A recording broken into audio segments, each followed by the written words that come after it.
नमस्कार दोस्तों, आप इस समय TWR इंडिया की प्रस्तुति सत्य वचन देख रहे हैं और हम आपका इस कार्यक्रम में स्वागत करते हैं।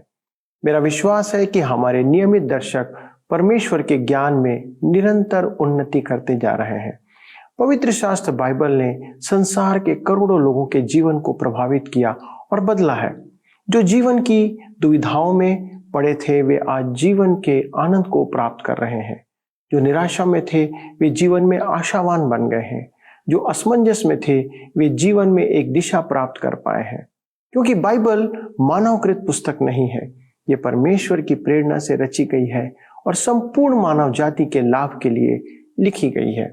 बाइबल किसी जाति, धर्म या समुदाय के लिए नहीं लिखी गई है। बाइबल के अंदर पौलुस दूसरा तीमुथियुस उसके 3 अध्याय के 16वें और 17वें पद में इस प्रकार लिखता है, संपूर्ण पवित्र शास्त्र परमेश्वर की प्रेरणा से रचा गया है और उपदेश और समझाने और सुधारने और धर्म की शिक्षा के लिए लाभदायक है, ताकि परमेश्वर का जन सिद्ध बने और हर एक भले काम के लिए तत्पर हो जाए। दोस्तों, ये सत्य वचन है, इसलिए शैतान इसे पसंद नहीं करता है, क्योंकि वह झूठा है और उसमें कोई सत्य नहीं है। इस कार्यक्रम में हम बाइबल की प्रत्येक पुस्तक या खंड का क्रमवार अध्ययन कर रहे हैं, ताकि हर एक विश्वासी एक परिपक्व एवं चरित्रवान जीवन जी सके और जीवन में सही मार्गदर्शन प्राप्त कर सके। आज के अध्ययन में हम एक महत्वपूर्ण विषय पर चर्चा करेंगे या मनन करेंगे। परमेश्वर की सेवा में लगे लोगों की देखभाल करने के लिए व्यवस्था विवरण की पुस्तक हमसे क्या कहती है। सही और गलत भविष्यवक्ताओं की पहचान हम कैसे करें एवं आज हमें किससे सावधान रहने की आवश्यकता है या किन व्यक्तियों से सावधान रहने की आवश्यकता है। बाइबल का प्रकाशन पूरा हो चुका है, अतः भविष्यवक्ताओं की आज क्या भूमिका है, इन सत्यों को हम आज जानने का प्रयास करेंगे। आज हम अपने अध्ययन को व्यवस्था विवरण 18 अध्याय से आरंभ करेंगे। देखेंगे याजक और भविष्यद्वक्ता, सच्चे भविष्यद्वक्ता की परीक्षा। परमेश्वर याजकों को बनाए रखने के लिए नियम प्रदान करता है। इसके बाद में एक और चेतावनी आती है जो मूर्ति पूजा के विरुद्ध में है, जो शैतानी शक्तियों का सहारा लेती है, जो व्यवस्था विवरण के एक अद्भुत खंड से जुड़े अध्याय के तुरंत बाद आता है। यह अध्याय हमें भविष्यद्वक्ता के बारे में बताता है और इसमें आने वाले सर्वोच्च भविष्यद्वक्ता के अर्थात यीशु मसीह को जो आने वाला है उसके विषय में भविष्यवाणी है। सच्चे और झूठे भविष्यद्वक्ता के विषय में यह भाग बहुत ही रुचिपूर्ण और महत्वपूर्ण परीक्षा के साथ समाप्त होता है। हम देखें याजक की देखभाल। व्यवस्था विवरण 18 अध्याय उसके 1 और 2 पद में लिखा है, लेवीय याजकों का वरन सारे लेवीय गोत्रों का इस्राएलियों के संग कोई भाग या अंश न हो। उनका भोजन हव्य और यहोवा का दिया हुआ भाग हो। उनका अपने भाइयों के बीच कोई भाग ना हो, क्योंकि अपने वचन के अनुसार यहोवा उनका निज भाग ठहरा है। याजक लेवी के गोत्र से होते थे। सारे ही लेवी मंदिर की सेवा के लिए नियुक्त किए गए थे। उनके पास संपत्ति के नाम पर भूमि का कोई टुकड़ा नहीं था। परमेश्वर ही उनकी संपत्ति था। परमेश्वर उनके लिए एक बहुत ही अनोखे ढंग से इंतजाम किया करता था। यह बहुत ही रुचिकर है कि परमेश्वर ने यह कभी नहीं बताया कि एक राजा को उसका वेतन किस प्रकार से मिलेगा, परंतु उसने यह जरूर बताया कि एक याजक को उसका वेतन किस प्रकार से मिलेगा। फिर भी पासवान का वेतन आज भी कलीसियाओं में एक संवेदनशील मुद्दा बना हुआ है। परमेश्वर ने इसे एक पंक्ति में कह दिया। उसने कहा याजक को यह प्राप्त होना चाहिए। आइए हम पढ़ें व्यवस्था विवरण 18 अध्याय उसके 3 से 5 पद। और चाहे गाय बैल चाहे भेड़ बकरी का मेल बलि हो, उसके करने वाले लोगों की ओर से याजकों का हक यह हो कि वे उसका कंधा और दोनों गाल और पेट याजक को दें। तो उसको अपनी पहली उपज का अन्न, नया दाख मधु और टटका तेल और अपनी भेड़ों का वह ऊन देना जो पहली बार कतरा गया हो, क्योंकि तेरे परमेश्वर यहोवा ने तेरे सब गोत्रियों में से उसी को चुन लिया है कि वह और उसके वंश सदा उसके नाम से सेवा टहल करने को उपस्थित हुआ करें। यह एक बहुत ही महान सिद्धांत है जो कि परमेश्वर यहाँ पर स्थापित कर रहे हैं। यह तरीका आज भी विद्यमान है जिसके द्वारा परमेश्वर दुनिया में अपने कार्य को अंजाम दिया करते हैं। वह चाहता है कि उसके लोग उन लोगों के लिए अपने सहयोग को दें जो अपना सारा जीवन दुनिया भर में परमेश्वर के वचन को बांटने में लगा देते हैं। यदि लोग उस समय पर याजकों के लिए बैल और मेमने के कंधे का हिस्सा लाते थे तो हो सकता है कि हमारे लिए भी उचित है कि प्रभु के दासों के लिए कुछ दान लाएं। मैं नहीं सोचता कि परमेश्वर आज भी उसी तरीके से अपने सहयोग को लाने के लिए हमसे कह रहे हैं, लेकिन सिद्धांत आज भी सच ही है। हम देखें आत्माओं के खेल पर पाबंदी। व्यवस्था विवरण 18 अध्याय उसके 9 से 12 पद में लिखा हुआ है, जब तू उस देश में पहुंचे जो तेरा परमेश्वर यहोवा तुझे देता है, तब वहां की जातियों के अनुसार घिनौना काम करना न सीखना। तुझ में कोई ऐसा ना हो जो अपने बेटे या बेटी को आग में होम करके चढ़ाने वाला या भावी कहने वाला या शुभ अशुभ मुहूर्तों का मानने वाला या टोन्हा या तांत्रिक या बाजीगर या ओझों से पूछने वाला या भूत साधने वाला या भूतों का जगाने वाला हो, क्योंकि जितने ऐसे ऐसे काम करते हैं वे सब यहोवा के सम्मुख घृणित हैं। और इन्हीं घृणित कामों के कारण तेरा परमेश्वर यहोवा उनको तेरे सामने से निकालने पर है। जब वे लोग उस स्थान में जाएं तो वे उस देश के अन्य जातियों के समान मूर्ति पूजा और आत्माओं के खेल में सहभागी ना हो। यह चेतावनी नए नियम में भी दोहराई गई है। पौलुस चेतावनी देता है पहला तीमुथियुस के पत्री 4 अध्याय के 1 पद में, परंतु आत्मा कहता है कि आने वाले समयों में कितने लोग भरमाने वाली आत्माओं और दुष्ट आत्माओं की शिक्षाओं पर मन लगाकर विश्वास से बहक जाएंगे। वे इस अनदेखे शैतानिक संसार में मगन हो जाएंगे। अब मैं अपने विचारों को आपके सामने व्यक्त करना चाहता हूं, और जो कुछ इसमें से आपको फायदेमंद जान पड़ता है उसे आप अपने लिए अवश्य अपना सकते हैं। मैं यह विश्वास करता हूं कि हम उस समय में आ गए हैं जब मैं इन बातों को लिख रहा हूं। शैतान की आराधना बहुतायत से प्रकट हो रही है। दक्षिण कैलिफोर्निया में शैतान के बहुत से चर्च हैं जहां पर उसकी आराधना की जाती है। हवाई में मैंने एक जवान लोगों के समूह को देखा है जो किसी देवता की एक तस्वीर के आगे दंडवत कर रहे थे, जो कि इस संसार में और कुछ नहीं परंतु शैतानी आराधना है।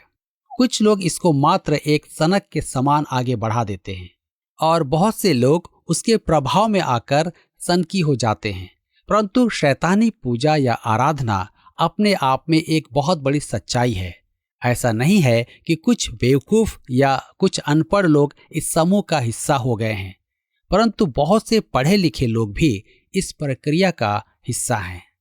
मैं यह विश्वास करता हूं कि इन बातों में कुछ हद तक सच्चाई पाई जाती है, क्योंकि शैतान अपने आप में प्रत्यक्ष सच्चाई है, परंतु परमेश्वर हमें उसके विरुद्ध चेतावनी देता है। वह यह कहता है कि ऐसा करना परमेश्वर की निंदा करना है।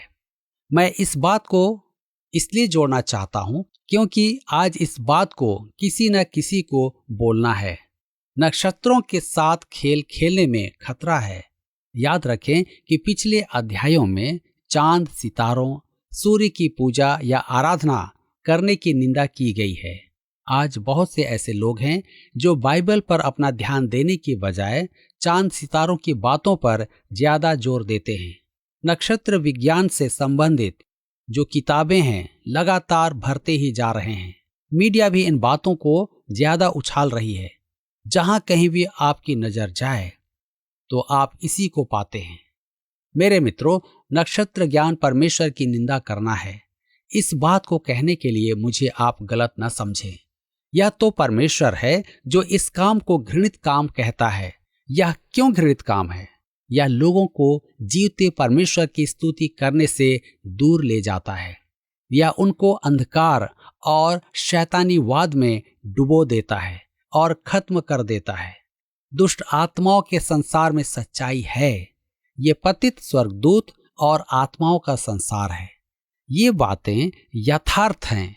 और बहुत से लोग उनसे जुड़े हुए हैं।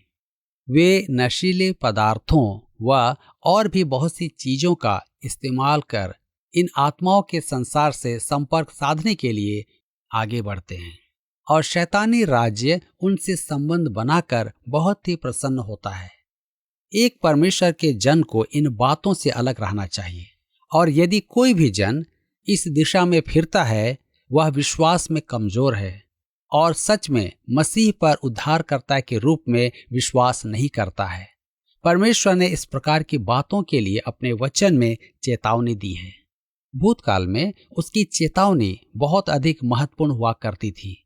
परमेश्वर के कार्य अति उत्तम हैं, वह आज तक नहीं चूका, वह हमेशा ही कार्य करता है और मैं उसके साथ में जाने वाला हूं।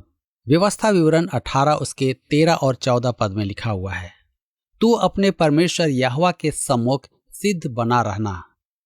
वे जातियां जिनका अधिकारी तू होने पर है, शुभ अशुभ मुहूर्तों के मानने वालों और भावी कहने वालों की सुना करती हैं, परंतु तुझको तेरे परमेश्वर यहोवा ने ऐसा करने नहीं दिया। इन देशों का इन नियमों के आधार पर न्याय किया गया और इनके आधार पर वे नाश भी कर दिए जाएंगे। इस्राएल को सच्चे और जीवते परमेश्वर का गवाह होने के लिए बुलाया गया है। आइए हम पढ़ें व्यवस्था विवरण 18 अध्याय उसके 15 से 17 पद में। यहाँ पर इस प्रकार से लिखा हुआ है, तेरा परमेश्वर यहोवा तेरे मध्य से अर्थात तेरे भाइयों में से मेरे समान एक नबी को उत्पन्न करेगा, तो उसी की सुनना। यह तेरी उस विनती के अनुसार होगा जो तूने होरेब पहाड़ के पास सभा के दिन अपने परमेश्वर यहोवा से की थी। मुझे न तो अपने परमेश्वर यहोवा का शब्द फिर सुनना और न वह बड़ी आग फिर देखनी पड़े, कहीं ऐसा ना हो कि मर जाऊं। तब यहोवा ने मुझसे कहा, वे जो कुछ कहते हैं ठीक कहते हैं। इस्राएल की संतानों को भविष्यद्वक्ताओं की बातों को सुनाना था। क्योंकि वे उन्हें सच्चाई बताया करते थे। यही इसका मूल कारण था, परंतु उसका दूसरा कारण भी था कि उनके मन को अंतिम भविष्यद्वक्ता, अंतिम दूत अर्थात हमारे प्रभु यीशु की बातों को सुनने के लिए तैयार किया जा सके। बहुत से लोग आज यह सवाल करते हैं कि परमेश्वर आज की तारीख में अपने आप को प्रकट क्यों नहीं करता है। दोस्तों, यीशु मसीह के रूप में परमेश्वर ने उस समय वाक्य का अंत कर दिया। परमेश्वर ने उस पुस्तक के अंत में समाप्त लिख दिया है। जो कुछ वह मसीह में होकर पहले ही संसार से कह चुका है, उससे ज्यादा वह कुछ नहीं कहना चाहता है। हमें उसकी बातों को सुनना है, हमें उसकी बातों पर ध्यान लगाना है। रूपांतरण के पर्वत पर परमेश्वर पिता ने कहा, यह मेरा प्रिय पुत्र है जिससे मैं बहुत ही प्रसन्न हूँ, उसकी सुनो, क्योंकि उसके पास ही आखिरी वचन है। आज के विश्वासियों के लिए प्रभु यीशु मसीह ही मूल वचन, आखिरी आदेश, निर्णायक, संपूर्णता और मनुष्य के लिए प्रकाशन है। इन्हीं बातों को मूसा व्यवस्था विवरण की पुस्तक में बहुत पहले कहता है। व्यवस्था विवरण 18 अध्याय उसके 18 और 19 पद में लिखा है, इसलिए मैं उनके लिए उनके भाइयों के बीच में से तेरे समान एक नबी को उत्पन्न करूंगा और अपना वचन उसके मुंह में डालूंगा, और जिस जिस बात की मैं उसे आज्ञा दूंगा वही वह उनको कह सुनाएगा। और जो मनुष्य मेरे वह वचन जो वह मेरे नाम से कहेगा ग्रहण न करेगा, तो मैं उसका हिसाब उससे लूंगा। आपको याद होगा कि प्रभु यीशु मसीह ने बार बार इसको कहा कि जो बातें मैं तुमसे कहता हूं वे मेरी नहीं परंतु मेरे पिता की बातें हैं। उदाहरण के लिए यूहन्ना रचित सुसमाचार 5 अध्याय के 30 और बहुत सी बार यूहन्ना 6 में प्रभु यीशु ने कहा कि वह अपनी इच्छा पूरी करने के लिए नहीं परंतु अपने पिता की इच्छा को पूरी करने के लिए आया है। प्रभु यीशु मसीह की पृथ्वी पर की सेवा समाप्त होने के पश्चात उसने एक महायाजक की प्रार्थना की, जिसका वर्णन यूहन्ना रचित सुसमाचार 17 अध्याय में दिया गया है, जहां पर वह अपने पिता को निर्णायक लेखा प्रदान कर रहे हैं। हे पिता, जो काम आपने मुझे करने को दिया है मैंने उसको पूरा कर दिया है। जो कुछ आप मुझसे कहलवाना चाहते थे वो मैंने उनसे कह दिया है। यदि परमेश्वर को स्वर्ग से भी उस समय पर कुछ कहना होता तो वह जो पहले ही कह चुका है छोड़कर कुछ और नहीं कहता। वह केवल अपनी बातों को ही दोहराता, क्योंकि जो कुछ वह आपसे या मुझसे कहना चाहता था उसने यीशु मसीह में होकर हमसे कह दिया है।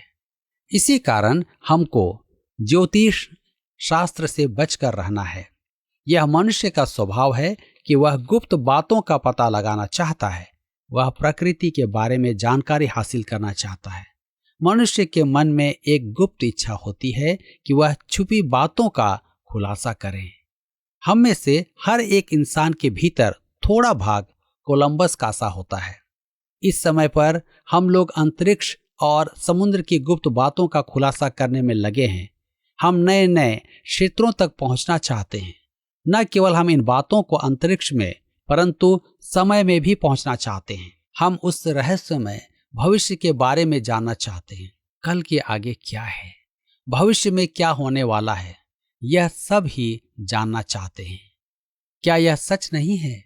लोग भविष्य को लेकर जिज्ञासु हो जाते हैं। यह सवाल हमेशा हमारे सामने आता है कि भविष्य के बारे में क्या? भविष्य एक बंद दरवाजे के समान है। यादें आपको आपके भूतकाल में वापस ले सकती हैं, परंतु कोई भी ऐसा साधन नहीं है जो आपको भविष्य में ले जा सके। भविष्य के दरवाजे पर ये शब्द लिखे हुए हैं, दूर रहो। आज आने वाले कल के लिए मात्र बीता हुआ कल है। मनुष्य समय और दूरी के कारण सीमित है। इस अस्थिर इच्छा को संतुष्ट करने के लिए अन्य जातियों के बीच में ओझा, ज्योतिषी और भावी कहने वाले लोग पाए जाते हैं। परमेश्वर अपने लोगों को इनसे दूर रहने के लिए कहता है। यह मूर्ति पूजा के साथ जुड़ी है और इनका संबंध शैतानिक शक्तियों से होता था। क्या वे भविष्य के बारे में बता सकते थे? जी हाँ, कुछ हद तक वे भविष्य की सच्चाई को व्यक्त कर सकते हैं। यूनानी लोगों ने किसी के ओराकल का इस्तेमाल करके कुछ संभावित सत्य सूचनाओं को प्राप्त किया, लेकिन यह काम शैतानी था। इस प्रकार से कहा जाता है कि हिटलर ने खुद भावी कहने वालों को रख रखा था। मैं इस बात को समझता हूं क्योंकि आजकल वाशिंगटन में भावी कहने वाले भू कार्यालय का व्यापार करते हैं। शहरों के अंदर विज्ञापनों के द्वारा आप देख सकते हैं कि ज्योतिषी लोग भविष्यवाणी करने के द्वारा बहुत अच्छी आमदनी कर रहे हैं और बहुत संपन्न हैं। भविष्य एक ऐसा क्षेत्र है जिसमें कि मनुष्य को कोई अधिकार नहीं दिया गया है। परमेश्वर ही केवल भविष्य को बता सकते हैं और यह केवल उसके ही हाथ में है। परमेश्वर के वचन की प्रमुख गुणवत्ता यह है कि वह वर्तमान से भी आगे कार्य करता है। मेरे पास सबसे मजबूत प्रमाण यह है कि यह बाइबल परमेश्वर का वचन है और भविष्यवाणियों की परिपूर्णता है। बाइबल का 1/4 भाग लिखे जाने के समय में भविष्यवाणी थी और उसमें से अधिकांश भाग पहले था। इन परिस्थितियों के बीच में बहुत से झूठे भविष्यद्वक्ता भी उठ खड़े होंगे, जैसा कि आज भी पाए जाते हैं। वे उस पद और उस स्तर को प्राप्त करना चाहते हैं जो परमेश्वर के सच्चे नबियों को दिया गया है। इस्राएल अपने आप को इन झूठे नबियों से किस प्रकार बचा सकते थे? परमेश्वर ने उनके सामने एक चिन्ह को रखा था जिसके द्वारा वे पहचान सकते थे कि वह नबी परमेश्वर की ओर से है या झूठा है। हम देखते हैं सच्चे और झूठे नबियों की पहचान करने के लिए चिन्ह। मित्रों, लोगों के बीच में कुछ झूठे भविष्यद्वक्ता मौजूद थे जो प्रत्यक्ष था। दुर्भाग्यवश इस्राएली लोग परमेश्वर के द्वारा दिए गए नियम को लागू नहीं कर पाए, जिसके द्वारा से वे झूठे भविष्यद्वक्ता को पहचान सकते थे। हम इसे यिर्मयाह नबी की पुस्तक 14 अध्याय के 14 पद में पढ़ते हैं। और यहोवा ने मुझसे कहा, ये भविष्यद्वक्ता मेरा नाम लेकर झूठी भविष्यवाणी करते हैं। मैंने उनको न तो भेजा और न कुछ आज्ञा दी और न उनसे कोई भी बात कही। वे तुम लोगों से दर्शन का झूठा दावा करके अपने ही मन से व्यर्थ और धोखे की भविष्यवाणी करते हैं। मित्रों, एक झूठे भविष्यद्वक्ता के लिए यह कहना सरल था कि आने वाले समय में परमेश्वर का कई शतकों का राज्य आने वाला है। यिर्मयाह भविष्यद्वक्ता ने भविष्य के बारे में बातें की। अब प्रश्न यह था कि कोई कैसे जाने कि सच्चा भविष्यद्वक्ता कौन है। आज हम इसे पहचान सकते हैं क्योंकि यिर्मयाह की बहुत सी भविष्यवाणियां पूरी हो चुकी हैं। परंतु उस समय के लोग कैसे जानेंगे जिस समय यह भविष्यवाणी कही गई थी? इसके लिए परमेश्वर यहाँ पर एक निश्चित परीक्षण को देते हैं। तो आइए हम उसको सुने। व्यवस्था विवरण 18 अध्याय उसके 20 से 22 पद में लिखा है, परंतु जो नबी अभिमान करके मेरे नाम से कोई ऐसा वचन कहे जिसकी आज्ञा मैंने उसे न दी हो, या पराये देवताओं के नाम से कुछ कहे, वह नबी मार डाला जाए। और यदि तू अपने मन में कहे कि जो वचन यहोवा ने नहीं कहा उसको हम किस रीति से पहचाने, तो पहचान यह है कि जब कोई नबी यहोवा के नाम से कुछ कहे, तब यदि वह वचन न घटे और पूरा न हो जाए, तो वह वचन यहोवा का कहा हुआ नहीं, परंतु उस नबी ने वह बात अभिमान करके कही है। तो उससे भय ना खाना। मेरे प्रियो, आइए हम कुछ समय इसे देखने में बिताएं। यशायाह परमेश्वर का एक सच्चा भविष्यद्वक्ता है, परंतु हम इसे कैसे जानते हैं? उसने भविष्यवाणी की थी कि एक कुंवारी गर्भवती होगी और एक पुत्र को जन्म देगी। उसने प्रभु यीशु मसीह के बारे में एक स्पष्ट चिन्ह दिया, उसका जन्म, उसका जीवन और उसकी मृत्यु। उनकी भविष्यवाणी का कोई भी अंश बिना पूरा हुए नहीं रहना चाहिए था, और यदि कुछ पूरा नहीं होता तो वे परमेश्वर के सच्चे भविष्यद्वक्ता नहीं माने जाते। आइए अब हम फिर से यशायाह को देखें। उसने कुंवारी से जन्म की भविष्यवाणी की थी, और आज हम 2000 वर्ष पीछे मुड़कर देख सकते हैं कि वह पूरा हुआ है, और हम जानते हैं कि यह बिल्कुल सही है। परंतु उसके समय के लोग कैसे जान पाते? वे उसे जान सकते थे क्योंकि यशायाह राजा हिजकिय्याह के पास स्थानीय घटना के विषय भविष्यवाणी के साथ गया। अशूरों की सेना शहर के चारों तरफ से घेरे हुए थी, परंतु यशायाह ने कहा कि एक तीर भी शहरपनाह के अंदर प्रवेश नहीं करेगा। ये अशूरी लोग अन्य देशों को जीत चुके थे और वे यहाँ पर यरूशलेम को जीतने और इस्राएलियों को बंधुआई में लेने पर थे। यशायाह ने उन्हें बताया जो परमेश्वर ने उनके बारे में कहा था। यशायाह 37 अध्याय उसके 33 से 34 पद में लिखा है, इसलिए यहोवा अशूर के राजा के विषय में यूं कहता है कि वह इस नगर में प्रवेश करने वरन इस पर एक तीर भी मारने ना पाएगा, और न वह ढाल लेकर इसके सामने आने या इसके विरुद्ध दमदमा बांधने पाएगा। जिस मार्ग से वह आया है उसी से वह लौट भी जाएगा, और इस नगर में प्रवेश न करने पाएगा। यहोवा की यही वाणी है। मित्रों, अशूर की सेना के पास तीर और धनुष थे। आप यह सोचते होंगे कि उनमें से किसी ने एक तीर शहरपनाह के ऊपर से इसलिए मारा होता कि देखें किसी एक को तीर लग जाए। अब ध्यान दीजिए, यदि एक तीर भी शहरपनाह के अंदर चला जाता तो यशायाह के परमेश्वर के सच्चे भविष्यद्वक्ता होने का दावा खत्म हो जाता और वह अपने कार्य से बाहर कर दिया जाता।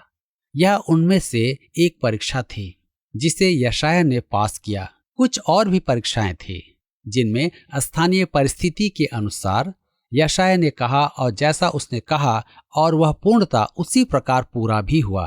परमेश्वर के सच्चे भविष्यद्वक्ता को 100% सही होना पड़ता था। परंतु आज के बारे में क्या है?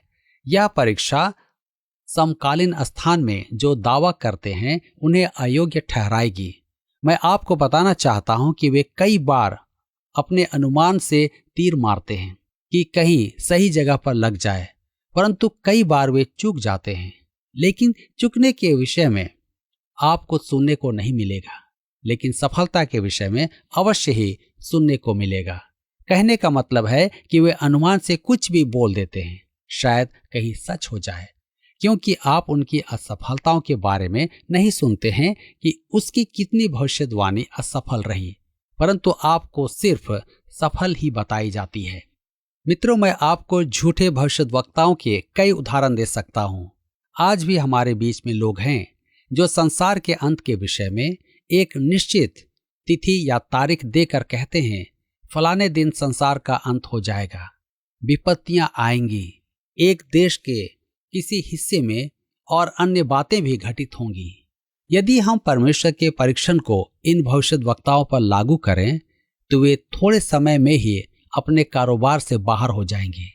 एक सच्चे भविष्यद्वक्ता को हमेशा समय और हर विवरण में सही और निश्चित होना चाहिए। परंतु क्या आप जानते हैं कि आज कलीसिया के लिए कोई चेतावनी नहीं है कि झूठे भविष्यद्वक्ताओं से सावधान रहे। क्यों? क्योंकि अब प्रकट करने के लिए कोई भविष्यवाणी बाकी नहीं है। प्रभु यीशु मसीह और उसके वचन में आज सब कुछ प्रकट हुआ है। आज हमारे लिए चेतावनी झूठे भविष्यद्वक्ताओं से सावधान रहने की नहीं, वरन झूठे शिक्षकों से सावधान रहने की है।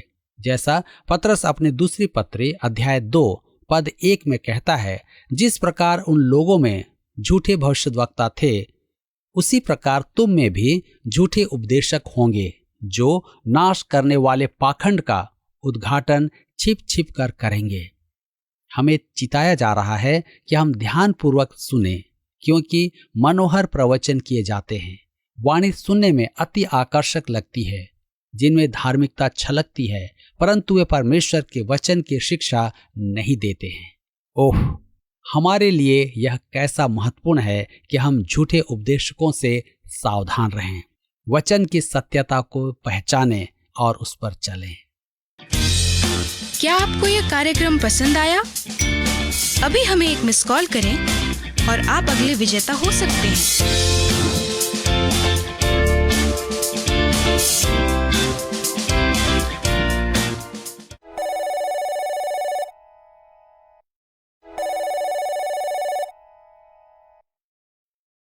प्रिय मित्रों, पवित्र शास्त्र बाइबल हमारे हर एक प्रश्न का जवाब देता है। अतः हम किसी भी प्रकार की बातों का मूल्यांकन यदि पवित्र शास्त्र बाइबल के अनुसार करते हैं तो हम हमारे दायित्वों को भली भांति समझ पाएंगे। आज हमारे बीच में कई स्वयंभू भविष्यवक्ता हर तरफ देखने को मिलते हैं। बाइबल हमें सावधान करती है कि हम इनको पहचान लें ताकि हम किसी भ्रम में ना पड़ें या धोखे में ना रहें। बाइबल भावी कहने वाले और परमेश्वर के भविष्यवक्ताओं के बीच अंतर करती है। व्यवस्था विवरण 18 अध्याय में हम देखते हैं कि लोगों में भावी कहने वालों से परमेश्वर कैसी घृणा करते हैं, जिन्हें हम कई बार भविष्यवक्ता कहते हैं और मानते हैं। जैसे कि हमने देखा कि ऐसे लोग कई बार सत्य के नजदीक बोलते हैं या सत्य के आसपास बात करते हैं, परंतु सत्य की बात नहीं करते। लेकिन वे सच्चे नहीं हैं, क्योंकि बाइबल में हमें प्रतिदिन भविष्यवाणी करने वालों के बारे में चर्चा नहीं मिलती है, कोई व्याख्या नहीं मिलती है। लेकिन जब जब परमेश्वर को अपने लोगों से कुछ कहना होता था तो वह विशेष रूप से भविष्यवाणी के माध्यम से, अपने नबियों के माध्यम से संदेश देते थे। परंतु आज बहुत से तथाकथित सेवक प्रतिदिन अपनी व्यक्तिगत कल्पना से या दुष्टात्मा की सामर्थ्य से लोगों के जीवन के ऊपर भविष्यवाणी करते पाए जाते हैं। बाइबल ऐसे भावी कहने वालों से घृणा करती है और उन्हें झूठे भविष्यवक्ता की श्रेणी में रखती है, जो सरलता से प्रसिद्धि पाने के लिए ऐसा काम करते हैं। प्रिय भाइयों एवं बहनों, बाइबल हमें ऐसे लोगों से सावधान रहने के लिए कहती है। आप परमेश्वर के वचन का अध्ययन करें, क्योंकि जो बातें परमेश्वर को हमें बताना था उसे बाइबल में पहले ही अंकित कर दिया गया है। हमें उसे परमेश्वर की आत्मा की अगुवाई में समझना है। अतिरिक्त प्रकाशन का समय अभी नहीं है। परमेश्वर अब अपने वचन के द्वारा हमसे बातें करता है। दोस्तों, आइए हम वचन का सही अध्ययन निरंतर करें ताकि हम इन बातों से बचे रहें और आप सावधानी से अपने विश्वासी होने का जीवन व्यतीत करते रहें। आइए प्रार्थना करें। हमारे स्वर्गीय पिता, हम धन्यवाद देते हैं प्रभु कि आज जो बातें हमारे संसार में हो रही हैं उन्हें आपने सदियों पहले अपने वचन में लिख दिया, क्योंकि आप भूतकाल के, वर्तमान के और भविष्य काल के परमेश्वर हैं। आप सब बातें जानते हैं और कोई भेद नहीं जो आपसे छुपा हो। पिता, हम आपसे प्रार्थना करते हैं कि हमारे दर्शकों की आंखों को खोलें क्योंकि आज ऐसे कितने झूठे नबी, झूठे भविष्यवक्ता हमारे आसपास घूम रहे हैं, जो लोगों को भ्रम में रखते हैं, जो लोगों को धोखा देते हैं, जो लोगों के साथ खिलवाड़ करते हैं और उन्हें विश्वास से भटका देते हैं। हमारी प्रार्थना है पिता कि आप अपने वचन के मनन और अध्ययन के द्वारा हम अपने लोगों को आप तटस्थ करें, उनको विश्वास में दृढ़ करें कि वे आपके प्रति सजग रहें, आपके वचन के प्रति सजग रहें और ऐसे धोखा देने वालों से, ऐसे झूठे भविष्यवक्ताओं से बचे रहें। पिता, हमारे सभी दर्शकों की आप सहायता करें। इस विनती को प्रभु यीशु क्रिस्ट के नाम से मांगते हैं, आमीन। मित्रों, मैं आशा करता हूं कि आज के अध्ययन पर आपके पास बहुत सारे प्रश्न होंगे और यदि आप चाहते हैं कि आप उन्हें और गहराई से जानें और उसमें यदि हम आपकी सहायता कर सकें तो हमें बहुत खुशी होगी। इसलिए आपसे निवेदन है, आप हमसे फोन के द्वारा, SMS के द्वारा अपने प्रश्नों को साझा करें ताकि हम आपके परेशानियों को, आपकी शंकाओं का समाधान बाइबल के आधार पर कर सकें। परमेश्वर आप सबों को बहुत आयत से आशीष दे। जय मसीह की।